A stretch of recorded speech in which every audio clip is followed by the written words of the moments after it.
आप सभी बच्चों का बहुत बहुत स्वागत है। आज एक बार फिर से बुक्स एंड ऑथर्स का पार्ट 3 सेशन, जो मैंने आपको कहा था कि बुक्स एंड ऑथर्स को हम लोग 3 हिस्सों में डिवाइड करेंगे, क्योंकि बहुत सारे पुस्तक एवं उसके लेखक हैं, इसलिए हमने इसको मल्टीपल सेट्स में डिवाइड कर लिया। और आज इसका पार्ट 3 जो कि अंतिम पार्ट होगा, वो हम लोग देखने वाले हैं। बहुत इंपॉर्टेंट बुक्स, बहुत इंपॉर्टेंट ऑथर्स जिन पर मल्टीपल टाइम्स एसएससी ने रिपीटेड क्वेश्चंस पूछे हैं, प्लस वो भी कि जो मोस्ट प्रोबेबल हैं वो भी इस लिस्ट में शामिल होंगे। चलिए, उम्मीद है आपने इससे पुराने जो बुक्स एंड ऑथर्स के पार्ट हैं वो देखे हैं, और उससे पहले जो sports, Olympics, cricket, national park, इसके अलावा फोक डांसेस, वो सारे वीडियोस भी आपने देखे हैं। ठीक है, तो नहीं देखे तो वो जरूर देख लीजिए, क्योंकि आपके एग्जाम में वो बहुत ज्यादा महत्वपूर्ण सिद्ध होते हैं। स्टैटिक जीके का वेटेज जीएस में सबसे ज्यादा होता है, भले ही आप सीजीएल ले लो, सीएचएसएल ले लो, अन्य एग्जाम ले लो। तो निम्नलिखित में से कौन सा उपन्यास भीष्म साहनी द्वारा लिखा गया है? चलिए, तो भीष्म साहनी साहब का बहुत बेहतरीन एक उपन्यास है जिसका नाम है बेटा तमस। अब आप सोचो, ये इतना इंपॉर्टेंट है कि इतना बेहतरीन लिखा गया है कि इस पर एक टेलीविजन सीरीज भी बन चुकी है। तो ये है वो पुस्तक तमस। किसने लिखा है बच्चे? तो भीष्म साहनी साहब ने लिखा है। और इसमें आप सोचो कि एक टेलीविजन सीरीज भी बेहतरीन इस पर बेस्ड बन चुकी है। इसमें ओमपुरी साहब एक लीड थे। खैर, तो आते हैं हम लोग अगली पुस्तक पर। निम्नलिखित में से किसकी आत्मकथा डॉटर ऑफ डेस्टिनी है? Daughter of destiny. तो यहां पर किसकी बात हो रही है बच्चे? तो जब हम लोग डॉटर ऑफ डेस्टिनी की बात कर रहे हैं, तो यहां पर हम लोग चर्चा कर रहे हैं बेनजीर भुट्टो जी के बारे में। तो बेनजीर भुट्टो, क्या आप जानते हैं कि पाकिस्तान की एकमात्र फीमेल प्रधानमंत्री यही रही हैं। तो ना इनसे पहले कोई फीमेल प्रधानमंत्री आई, ना इनके बाद कोई आई। ये पाकिस्तान की 11वीं प्रधानमंत्री थी। ठीक है, लेकिन अनफॉर्चुनेटली इनका 2007 में असैसिनेशन हो गया, इनकी हत्या कर दी गई। बेनजीर भुट्टो हालांकि भारत के बारे में कोई पॉजिटिव बात नहीं करती थी उस समय भी जब प्राइम मिनिस्टर थी, लेकिन फिर भी भाई हत्या जब इनकी हुई थी तो पूरा दुनिया हिल गया था, क्योंकि कहीं का भी पॉलिटिकल लीडर हो, उसकी हत्या की जाती है तो ये एक शॉकिंग चीज तो होता है। तो बेनजीर भुट्टो 2007 में हत्या हो गई थी, लेकिन उससे पहले इनकी 2 पुस्तकें हैं। एक है डॉटर ऑफ डेस्टिनी पुस्तक। अच्छा, इनकी एक और पुस्तक है पाकिस्तान द गैदरिंग स्टॉर्म। तो ये भी बच्चे बेनजीर भुट्टो। तो 2 पुस्तकें हैं जिन पर आपको विशेष फोकस करना है इनका। तो एक बेनजीर भुट्टो की हो गया डॉटर ऑफ डेस्टिनी, और एक हो गया पाकिस्तान द गैदरिंग स्टॉर्म। चलिए, तो ये है वो पुस्तक पाकिस्तान द गैदरिंग स्टॉर्म। अगला देखो बच्चे, द ग्रेट गैट्सबी के लेखक कौन है? अब अगेन, द ग्रेट गैट्सबी एक ऐसी पुस्तक जिस पर ना सिर्फ कोई ये शानदार बुक ने तो अपने आप काम किया ही है, लेकिन इस पे भी एक बेहतरीन मूवी बनी है जो कि बहुत अच्छी, सफल भी रही थी। इसके राइटर कौन है बच्चे? F Scott Fitzgerald. और यहां पर आप देखें, ये है वो पुस्तक द ग्रेट गैट्सबी। किसने लिखी है? F Scott Fitzgerald. और इस पर भी मूवी बन चुकी, जैसे अभी मैंने बताया था तमस। तो तमस पर वेब सीरीज आ चुकी है, भीष्म साहनी साहब की तमस। वैसे ही एफ स्कॉट फिट्जगेराल्ड की ग्रेट गैट्सबी पर ये मूवी है, और ये मूवी भी बहुत चली थी। ये लियोनार्डो डी कैप्रियो साहब मौजूद हैं इसमें, वही टाइटैनिक वाले हीरो। तो ये इसमें लीड थे ग्रेट गैट्सबी में, यही बने थे वो गैट्सबी जो कैरेक्टर था। खैर, द ब्लू अम्ब्रेला पुस्तक किसने लिखी है? अब इनके जो राइटर हैं इनसे आप पहले परिचित हो चुके हैं। मैंने अपने प्रीवियस पार्ट्स में उन राइटर के बारे में, उनकी बुक्स के बारे में कुछ बताया है, और आज एक और इनकी बुक के बारे में हम देखेंगे और पुरानी वाली भी रिवाइज करेंगे। तो द ब्लू अम्ब्रेला पुस्तक बेटा किसने लिखी है? द ब्लू अम्ब्रेला पुस्तक रस्किन बॉन्ड साहब की पुस्तक है, द ब्लू अम्ब्रेला।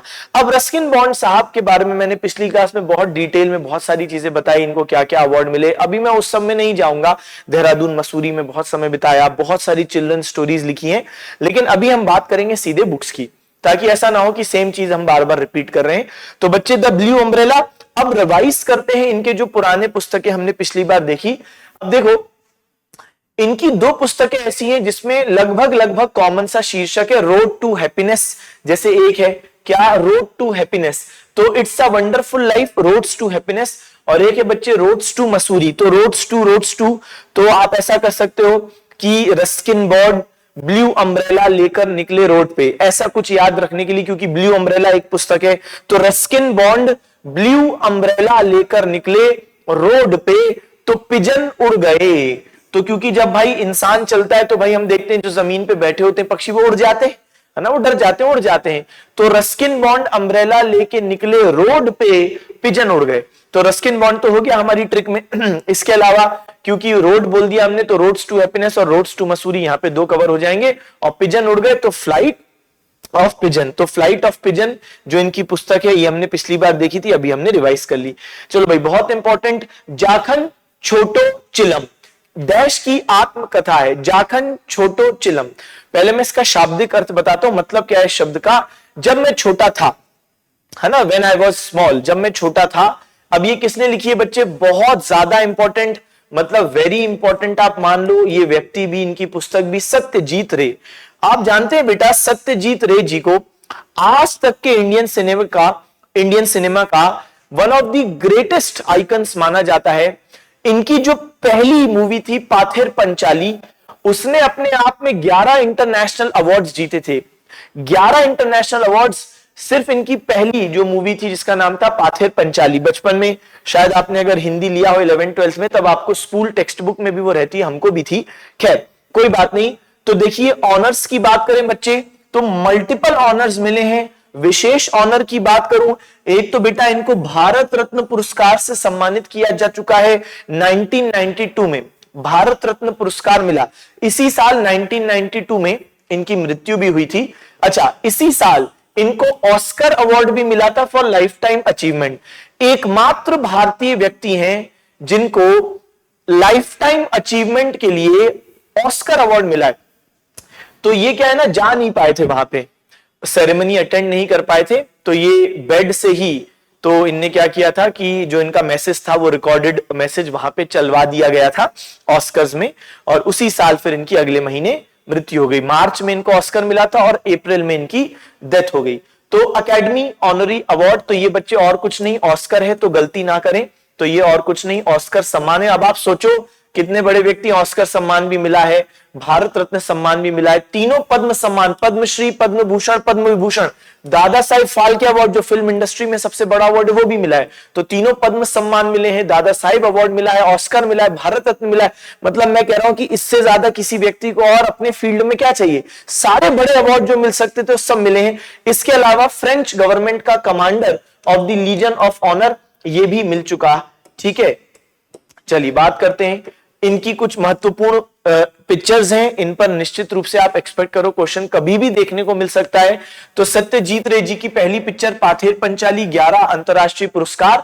अच्छा, ये असल में ना पाथेर पंचाली ये फर्स्ट पार्ट था। ओवरऑल इनने जो बनाई 3 मूवीज, ऐसे तो बहुत मूवी बनाई, जो ये 3 चीजें बनाई थी, इसको नाम मिला अप्पू ट्रिलॉजी। मतलब इनकी जैसे हम बोलते हैं ना, एक पार्ट, पार्ट 2, पार्ट 3, तो ऐसा इनका जो ये एक सीरीज था, इसमें 3 पार्ट थे। तो पहले का नाम है पाथेर पंचाली। फिर हम ये भी देखते हैं कि अगले साल अपराजितो भी आती है और अपुर संसार ये भी आगे चल के आती है। तो इसको हम लोग बोलते हैं अप्पू त्रयी। तो अप्पू इनका एक कैरेक्टर था, लीड कैरेक्टर, उसी पर बेस्ड मूवी थी, एक छोटा बच्चा उस पर ही बेस्ड मूवी थी, तो इसलिए अप्पू नाम ये आपको देखने को मिलता है। ठीक है, तो life of a young boy named Appu. चलो, तो ये बात हो गई। तो अप्पू त्रयी यानी अप्पू ट्रिलॉजी, तो ये कभी एग्जाम में अप्पू ट्रिलॉजी किससे संबंधित है, सत्यजीत रे। और लीजन ऑफ ऑनर सम्मान ये फ्रेंच गवर्नमेंट द्वारा दिया गया। और Oscar award life time achievement के लिए 1992 में, इसी साल भारत रत्न भी मिला। तो ऑस्कर और भारत रत्न सेम ईयर 1992 और डेथ भी इसी साल हुई है। चलो, 1992 में सिनेमा में आजीवन उपलब्धियों के लिए ऑस्कर पुरस्कार पाने वाले पहले भारतीय कौन थे, अभी अभी हमने देखा, सत्यजीत रे साहब हैं। चलिए, और इनकी जो पुस्तक है, जो हमारा क्वेश्चन था, तो जोखोन छोटो चिलम, जब मैं छोटा था। तो एक ये बात दिमाग में रखना, ये सत्यजीत रे साहब की तस्वीर भी यहां पे हमें दिख गई। अगला, रॉबिन्सन क्रूसो उपन्यास किसने लिखा, किसने लिखा भाई, रॉबिन्सन क्रूसो। अब ये बड़े आइकॉनिक्स, कुछ बैक टू बैक 3-4 अभी मैं आपको बुक दिखा रहा हूं, जो वर्ल्ड स्तर पर काफी फेमस है, पुरानी है, लेकिन इसको बोलते हैं एवरग्रीन, और बहुत सारे बुक लवर्स की फेवरेट पुस्तकों में से एक रॉबिन्सन क्रूसो। किसने लिखा बच्चा, तो डैनियल डेफो। तो डैनियल डेफो है, तो जिनने लिखा है रॉबिन्सन क्रूसो, डैनियल डेफो। ठीक है, तो इनने लिखा है बच्चे रॉबिन्सन क्रूसो। चलो, की शॉट नामक पुस्तक के लेखक कौन है, तो यहां पर आप देखोगे तो हो सकता है प्रोनाउंसिएशन गलत कर दो, लेकिन जो इसके राइटर हैं उन्होंने खुद कहा है कि इसका सही प्रोनाउंसिएशन क्विशोट नहीं है बल्कि की शॉट है। तो क्या, सलमान रश्दी। अब सलमान रश्दी जी की बात करते हैं तो हम ये भी बात करते हैं कि बड़े ही ज्यादा हम कहें कि एक पुस्तक थी इनकी, उस पर भी आगे आएंगे। मोस्ट कंट्रोवर्शियल बुक्स एवर, उनके बारे में अभी हम डिस्कस करेंगे, परेशान ना हो। तो सलमान रश्दी साहब की शॉट इनकी ये पुस्तक है, ये ज्यादा विवादित नहीं है, जो विवादित वाली है वो आगे आएगी। तो ये है सलमान रश्दी जी, इनका जन्म भारत में हुआ और हम देखते हैं कि भारत में फिर इनने एक किताब लिखी, बहुत बवाल मचा, उसकी वजह से इनको देश छोड़ना पड़ा। तो फिलहाल तो ये इंडियन सिटीजन नहीं है सलमान रश्दी। निम्नलिखित में से कौन सा उपन्यास सलमान रश्दी ने लिखा है?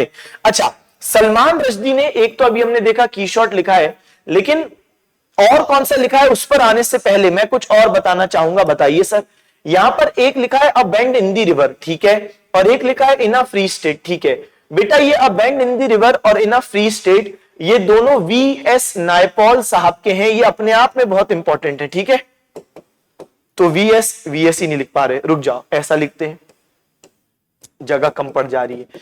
तो वीएस नायपॉल, तो वीएस नायपॉल, तो ये बच्चे बिल्कुल दिमाग में रखना, वीएस नायपॉल साहब, ठीक है। तो इनने ये दो पुस्तकें लिखी हैं, अ बेंड इन दी रिवर और in a free state. In a free state के लिए तो इनको मैन बुकर प्राइज से सम्मानित भी किया जा चुका है। हालांकि ये भी अब भारतीय नागरिक नहीं है, लेकिन इंडियन बॉर्न है, तो ये इनके बारे में दिमाग में रखना। अब हम आ जाते हैं हमारे प्रश्न के जवाब पर। सलमान रश्दी साहब की जो सबसे ज्यादा जो कंट्रोवर्शियल पुस्तक है 1988 में पब्लिश हुई, द सैटेनिक वर्सेस, तो एक तो की शॉट हो गई। अब बात करते हैं सैटेनिक वर्सेस की। बेटा एक बुक कितना तहलका मचा सकती है वो मैं आपको बताता हूं। ये बुक 1988 में पब्लिश होती है, इसमें सलमान रश्दी, जबकि खुद भी मुसलमान है, लेकिन उन्होंने इस पुस्तक में कई सारे इस्लाम के कोर प्रिंसिपल्स, जो मुख्य सिद्धांत है, उनको चैलेंज किया। नतीजा, जब ये बुक पब्लिश हुई तो कई सारे इस्लामिक संगठनों ने बुक के खिलाफ आवाज उठाई, इसको बैन करने की अपील की गई, बहुत विरोध प्रदर्शन हुए, दंगे हुए, और तब भारत सरकार, उस समय राजीव गांधी जी की सरकार थी, 1988 में ही इस पर बैन लग गया। आज तो 20 से ज्यादा देश हैं जिन्होंने इस पर बैन ला के रखा है, इंक्लूडिंग हम देखते हैं कि इंडिया ने तो तब लगाया ही था। आगे की कहानी बताऊंगा, फिर अभी का स्टेटस भी बताऊंगा क्या है बैन का। अब 1988 में राजीव गांधी सरकार ने बैन लगा दिया, लेकिन अगले साल और खतरनाक घटना हुई। ईरान के सुप्रीम लीडर खोमेनी, उन्होंने फतवा जारी किया कि इस बुक के author Salman Rushdie, publisher, editor, सबकी हत्या कर दी जाए, यह फतवा जारी किया। उसके बाद सलमान रश्दी, इस बुक के एडिटर, पब्लिशर पर भाई बहुत सारे असैसिनेशन अटेम्प्ट हुए, हत्या के प्रयास हुए। इनफैक्ट इस बुक के एक जापानीज ट्रांसलेटर थे, उनकी हत्या कर दी गई। 2022 में इन पर भी असैसिनेशन अटेम्प्ट हुआ था, और जिसमें ये बच तो गए, लेकिन इनकी एक आंख डैमेज हो गई, एक हाथ डैमेज हो गया, लीवर डैमेज हो गया। तो अब आप सलमान रश्दी जी की जो करंट फोटो देखेंगे तो उनमें इनकी एक आंख कवर्ड रखते हैं, तो वो डैमेज हो गई है। अभी भी जिंदा है, लेकिन अभी भी हम देखते हैं कि भाई इस तरीके से इनको रहना पड़ रहा है। अब बात करते हैं आज की। तो 2024 में, यानी पिछले साल, दिल्ली हाईकोर्ट ने एक ऑर्डर पास किया कि सलमान रश्दी की वो जो किताब है उसको बैन करने का नोटिफिकेशन कहां है। तो जो राजीव गांधी जी की सरकार ने 1988 में बैन किया था, कोई भी चीज जब भारत सरकार करती है फिर उसको नोटिफाई करना पड़ता है। एक तो होता है भाई आपने बोल दिया, लेकिन एक नोटिफिकेशन, तो नोटिफिकेशन केंद्र सरकार से मांगा कहां है, तो केंद्र सरकार नोटिफिकेशन नहीं दे पाई। तो दिल्ली हाईकोर्ट ने बोला भाई अगर नोटिफिकेशन नहीं दे पाओगे, यानी फिर तो बैन इफेक्टिव नहीं होगा। तो फिर इस तरीके से फिलहाल इंडिया में इस पर बैन, जब तक अगला कुछ आदेश आता है तब तक कोई बैन नहीं है, ठीक है।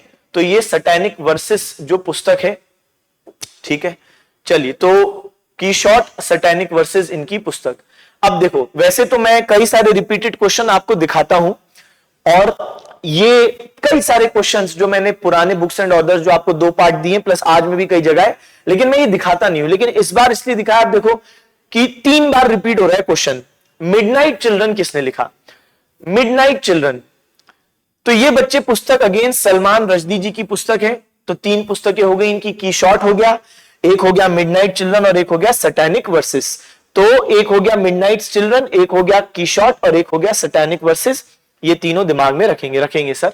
चलो, खबरों में रही आत्मकथा दिया सलाई किस नोबेल पुरस्कार विजेता की है? ये हो गया आपका करंट अफेयर्स से संबंध में। मैंने आपको बोला इस पर्टिकुलर सेशन में आपको जो बहुत ही ज्यादा आइकॉनिक पुस्तकें हैं वो भी होंगी, जो बहुत ज्यादा चर्चा में रही, प्रसिद्ध कुप्रसिद्ध हर प्रकार की पुस्तकें रहेंगी, रिपीटेड वाली पुस्तकें रहेंगी, और करंट में भी जो इंपॉर्टेंट है वो। अब दिया सलाई पुस्तक बेटा किसकी है? कैलाश सत्यार्थी जी की पुस्तक है। आप सब जानते हो कि 2014 में इनको शांति का नोबेल प्राइज मिला, यानी नोबेल पीस प्राइज इनको मिला। और क्यों मिला?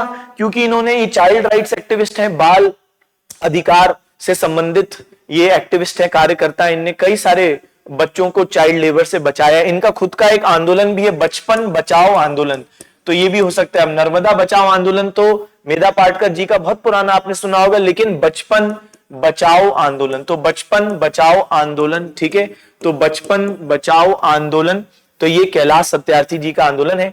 2014 में नोबेल पीस प्राइज इनने किसके साथ शेयर किया था? मलाला यूसुफजई, पाकिस्तान की, ठीक है। तो इनकी है बच्चे दिया सलाई, तो ये दिमाग में रखना है, ठीक है सर, ओके। गोल, किस प्रसिद्ध भारतीय खिलाड़ी की आत्मकथा है? चलो हिंट देता हूं, तो हर साल 29 अगस्त को उनके ही बर्थ दिवस, जो बर्थ दिवस कह रहा हूं मैं, बर्थडे यानी जन्म दिवस के उपलक्ष्य में राष्ट्रीय खेल दिवस सेलिब्रेट किया जाता है। क्या? राष्ट्रीय खेल दिवस, यानी बच्चे नेशनल स्पोर्ट्स डे। तो नेशनल स्पोर्ट्स डे सेलिब्रेट करते हैं, जी सर करते हैं। तो नेशनल स्पोर्ट्स डे करते हैं मेजर ध्यानचंद साहब के ऑनर में। अब मेजर ध्यानचंद साहब के नाम पे ही हम देखते हैं कि इंडिया का सबसे बड़ा जो स्पोर्टिंग ऑनर है, मेजर ध्यानचंद खेल रत्न अवार्ड। पहले इसका नाम क्या था? राजीव गांधी खेल रत्न अवार्ड, फिर उसका नाम चेंज करके मेजर ध्यानचंद खेल रत्न अवार्ड हो गया। अच्छा, अब इन्होंने 1928 में जो एम्स्टरडैम ओलंपिक्स हुआ था, उसमें पहली बार इंडियन हॉकी टीम ने हिस्सा लिया। ना सिर्फ हिस्सा लिया बेटा, यहां पे गोल्ड मेडल भी लाए थे, और मेजर ध्यानचंद साहब की वजह से ही वो गोल्ड मेडल था, क्योंकि इनने पूरे टूर्नामेंट में 14 गोल्स लगाए थे। अब आप सोचो, 14 गोल अकेले एक व्यक्ति ने लगाए, कितनी बड़ी बात है। चलो, तो ये गोल इनकी बहुत ही इंपॉर्टेंट बुक है, ऑटोबायोग्राफी है मेजर ध्यानचंद।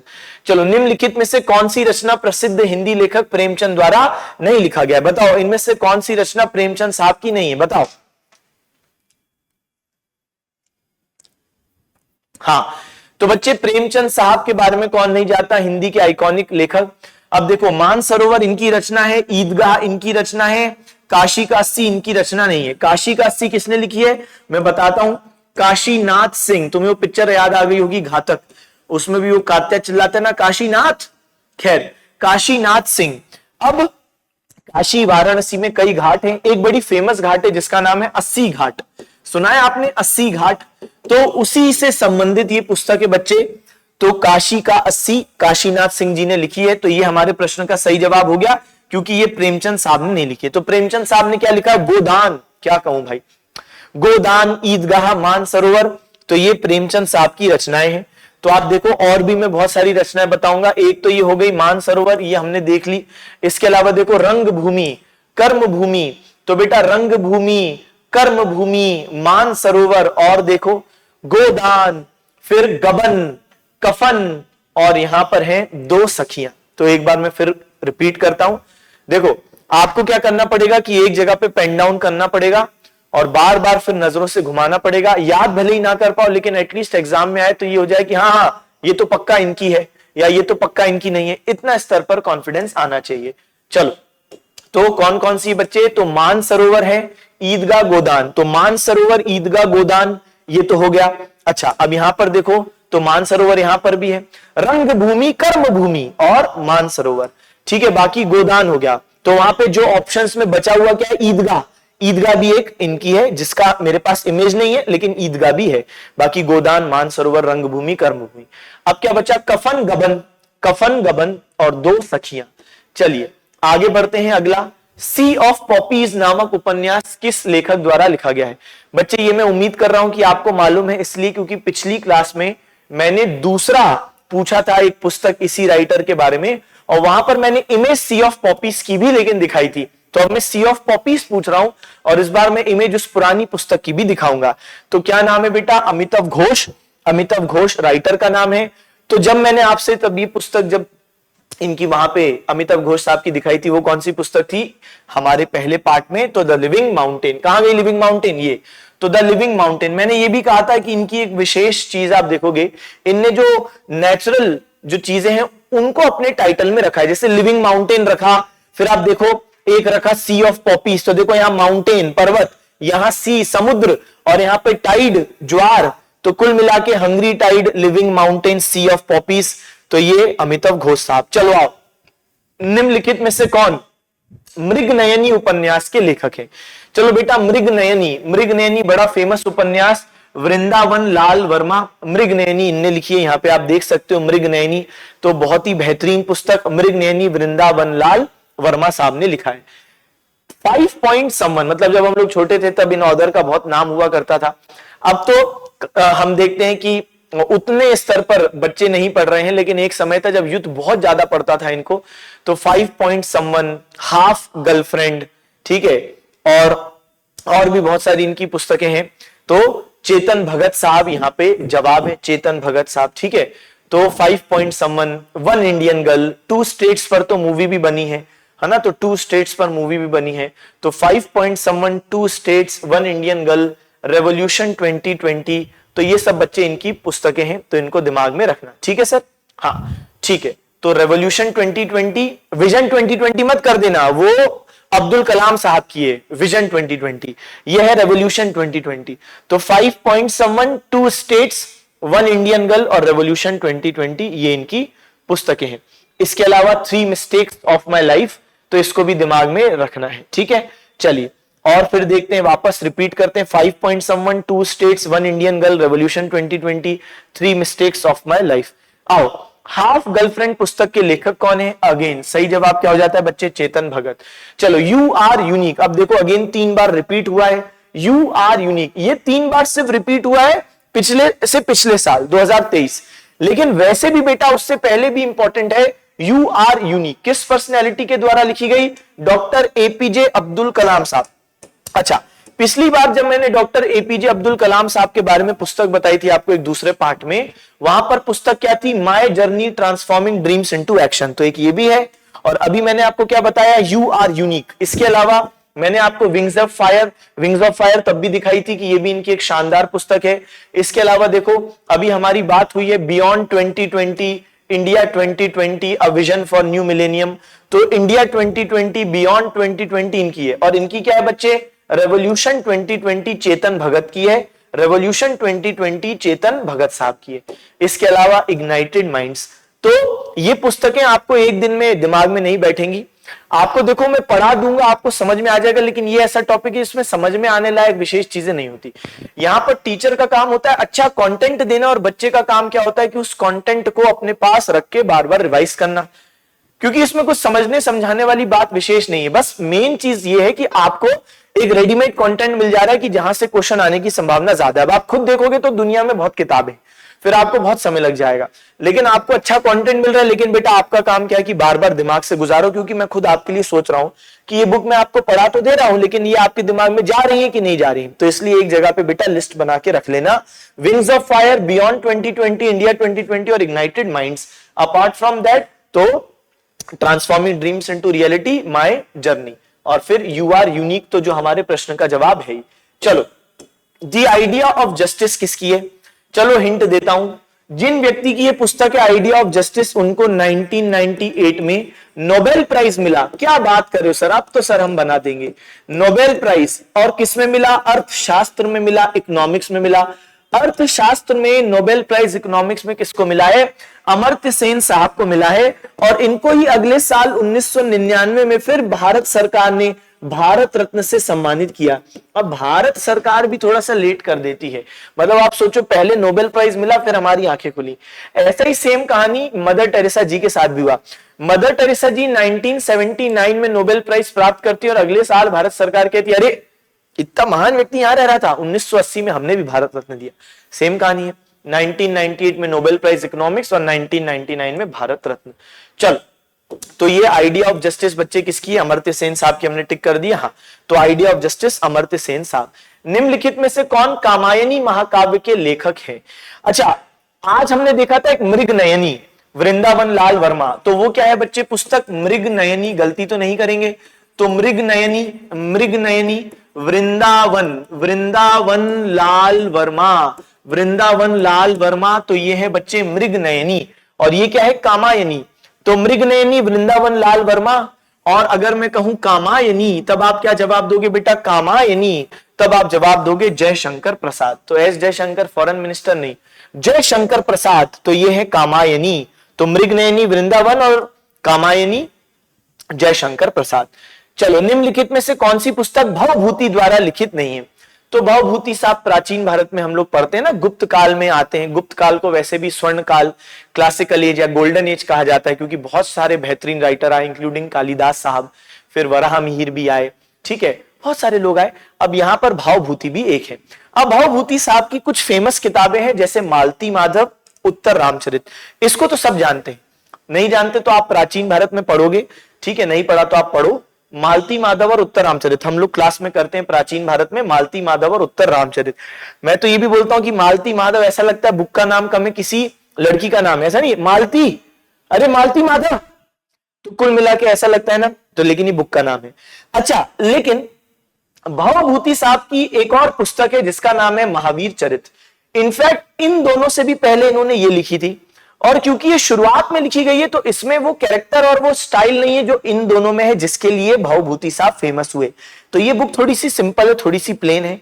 ये श्री राम के ऊपर है, उनका इनिशियल जो जीवन था, प्रारंभिक जीवन, उस पर महावीर चरित पुस्तक लिखी गई है। अच्छा, मुद्रा राक्षस ये किसने लिखी है? तो यही हमारे प्रश्न का जवाब है, मुद्रा राक्षस। ये किसने लिखी है बेटा? विशाखा दत्त। विशाखा दत्त ने लिखी है मुद्रा राक्षस, ठीक है। मुद्रा राक्षस किसने लिखी है? तो विशाखा दत्त साहब ने लिखी है मुद्रा राक्षस, ठीक है सर, ये बात हमको समझ में आगे बढ़े। देवदास, बेटा देवदास किसने लिखी है? अब जैसे मैंने बोला भीष्म साहनी की तमस, उस पर एक वेब सीरीज भी आ गई, तो बुक है तमस और वेब सीरीज भी आ गई। जैसे मैंने बोला ग्रेट गैट्सबी, स्कॉट है ना, एफ स्कॉट फिट्जगेराल्ड, उस पर मूवी भी आ गई। वैसे ही देवदास शाहरुख खान साहब की आइकॉनिक मूवी, तो वो असल में किस पर बेस्ड है? एक बुक है शरद चंद्र उपाध्याय साहब की, चट्टोपाध्याय। तो शरद चंद्र चट्टोपाध्याय इनकी पुस्तक है देवदास, जिसमें कैरेक्टर होता है देवदास, एक कैरेक्टर होता है पारो, एक कैरेक्टर होता है चंद्रमुखी। आगे चलकर इस पर ही ये शाहरुख खान, ऐश्वर्या राय और Madhuri Dixit based starrer movie बनती है, बहुत ज्यादा चलती है बच्चे ये मूवी देवदास, ठीक है। तो शरद चंद्र चट्टोपाध्याय साहब की रचना थी देवदास। चलो, सरपेंट एंड द रोप नामक उपन्यास किसने लिखा? चलो इसका जवाब दो।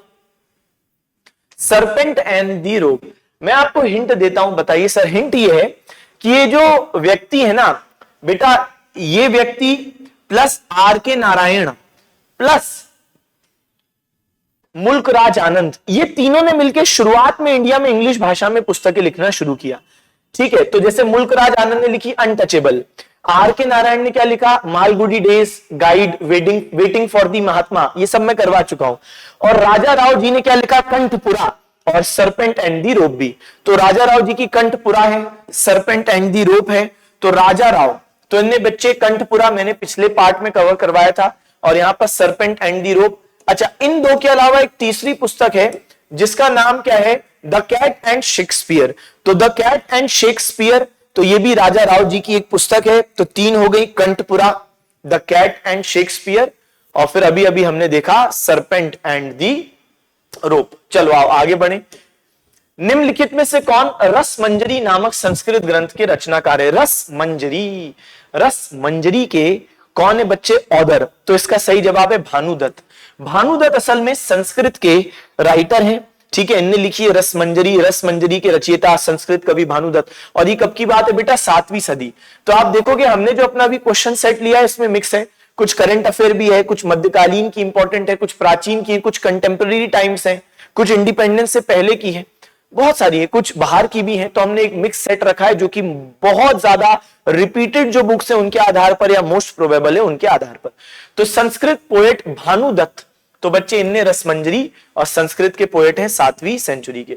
चलो, निम्नलिखित में से किस कवि ने कविताओं की किताब मधुशाला, बहुत फेमस, कौन बनेगा करोड़पति में अक्सर अमिताभ बच्चन जी से रिक्वेस्ट की जाती है कि आप अपने पिताजी के मधुशाला के कुछ पंक्ति बता दीजिए, तो वो कई बार बताते भी हैं, है ना, शायद आपने सुना। मंदिर मस्जिद बैर कराते और मेल कराती मधुशाला, एग्जैक्टली मुझे याद नहीं, जो मुझे याद आ रहा है अमिताभ बच्चन जी ने कभी गाया होगा तो वही कि मेल कराती मधुशाला। तो इस तरीके से इन्होंने लिखा है। हरिवंश राय बच्चन जी हैं यहाँ पे राइटर, आप देख सकते हो मधुशाला, वहां पे उनकी तस्वीर भी है।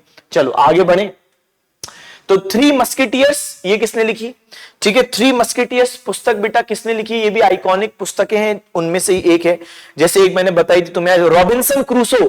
रॉबिन्सन क्रूसो के बारे में बताया था मैंने तुम्हें, रॉबिन्सन क्रूसो, डेनियल डेफो, याद है?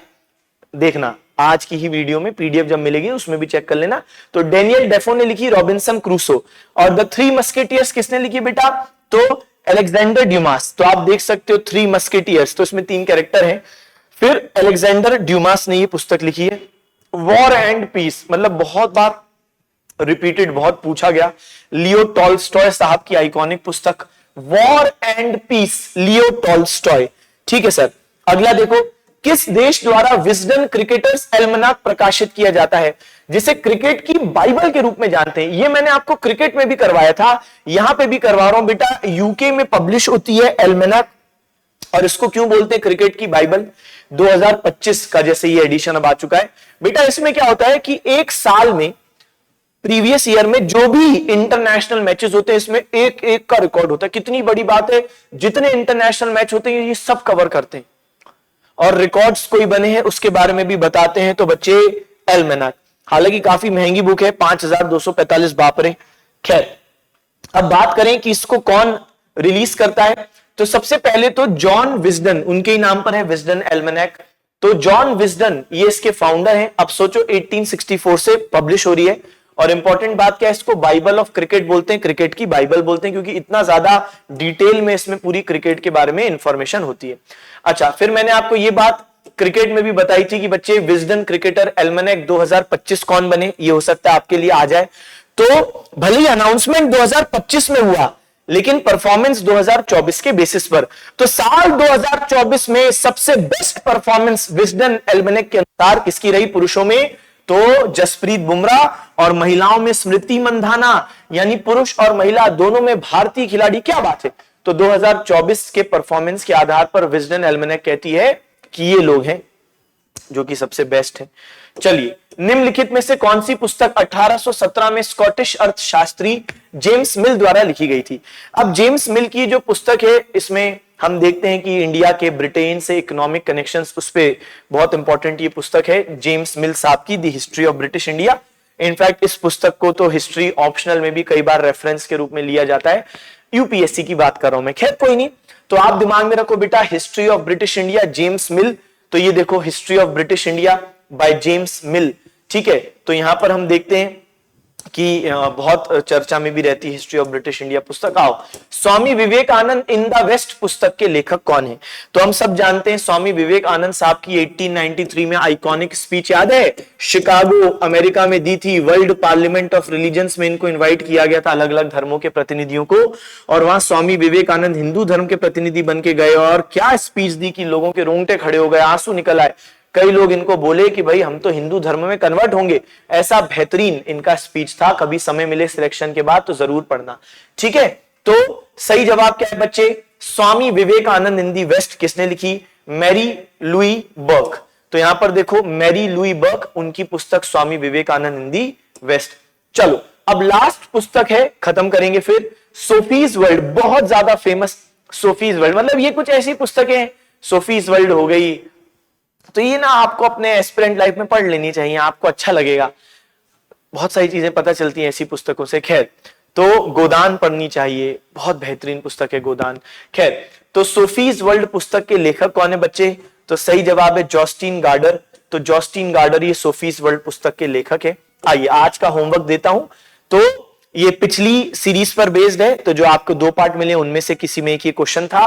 द जंगल बुक किसने लिखी? Who wrote jungle book? R K Laxman, Stephen Hawking, Rudyard Kipling या फिर पैडी क्लार्क? तो जो भी सही जवाब है, जब ये वीडियो आप पूरी देख लो तब इसका जवाब दीजिएगा।